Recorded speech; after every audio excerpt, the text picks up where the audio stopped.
ब्रह्ममुरारिसुराचितलिङ्गं निर्मलभाषितशोभितलिङ्गम् जन्मजदुःखविनाशनलिङ्गं तत्प्रणमामि सदा शिवलिङ्गम् देवमुनिप्रवरार्चितलिङ्गं कामदहनकरुणाकरलिङ्गम्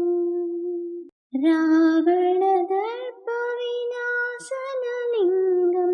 तत्प्रणमामि सदा शिवलिङ्गम्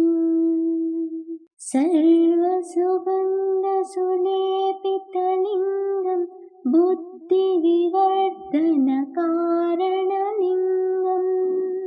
सिद्धसुरासुरवन्दितलिङ्गं तत्प्रणमामि सदा शिवलिङ्गम् कनकमहामणिभूषितलिङ्गं फणिपतिवेष्टितशोभितलिङ्गम् दक्षसुयज्ञविनाशनलिङ्गं तत्प्रणमामि सदा शिवलिङ्गम् कुङ्कुमचन्दनलेपितलिङ्गं पङ्कजहारसुशोभितलिङ्गम्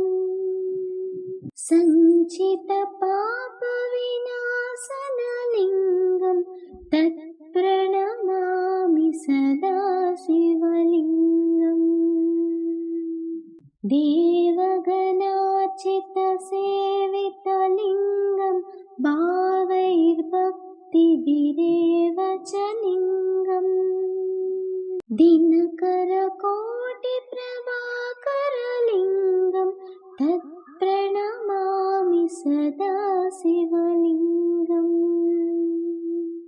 अष्टदलोपरिवेष्टितलिङ्गं सर्वसमुद्भवकारणलिङ्गम्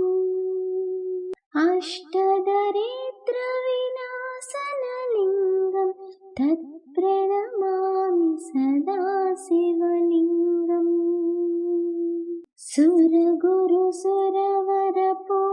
सुरगुरुसुरवरपूजितलिङ्गं सुरवनपुष्पसदार्चितलिङ्गम् परमपदं परमात्मकलिङ्गं तत्प्रणमामि सदा शिवलिङ्गम् लिङ्गाष्टकमिदं पुण्यं यः पठेत् शिवसन्निधौ शिवलोकमहाप्नोति शिवेन सह